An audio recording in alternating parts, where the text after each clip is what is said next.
করলাম কারণ দেরি করা যাবে না, মানুষ কল দিয়ে দিয়ে আমার বরে লাই। মেশিনটা চেক করার উদ্দেশ্যে খুলতেছি,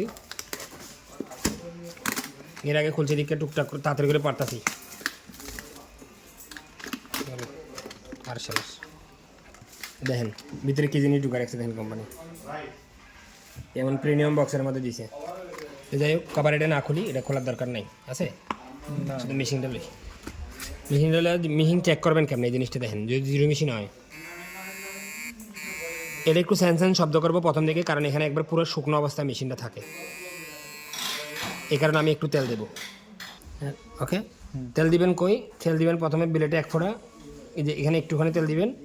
আর এই যে এখানে একটা রড থাকে এই মেশিনের, ওই যে রড দেখছেন একটু প্রিমিয়াম থাকে, এটার মধ্যে প্রত্যেক দিন রড তেল দিতে হবে, না গেলে কিন্তু এটা ক্ষয়ে যাবো। এই জিনিসটা মনে রাখবেন সবসময়। শব্দ আছে, তেল অতিরিক্ত দেওয়া যাবে না, তাহলে কিন্তু মোটরের দিকে চলে আসতে পারে। এমনিতে এই মোটরের সমস্যা করে না, ম্যাগনেটিক মোটর হয়ে যেতে হবে। শব্দের দিকে দিয়ে যন্ত্র কেমন প্রিমিয়াম। এই যে চার্জিং ডক কেমন করে রাখলে চার্জ দিব, এই যে কেবল আছে, আমি চার্জার ভরে দিয়ে দিতেছি। বান্ডারের বান্ডার আপনার মেশিন পাঠা দিতেছি, বান্ডারের বান্ডার এসে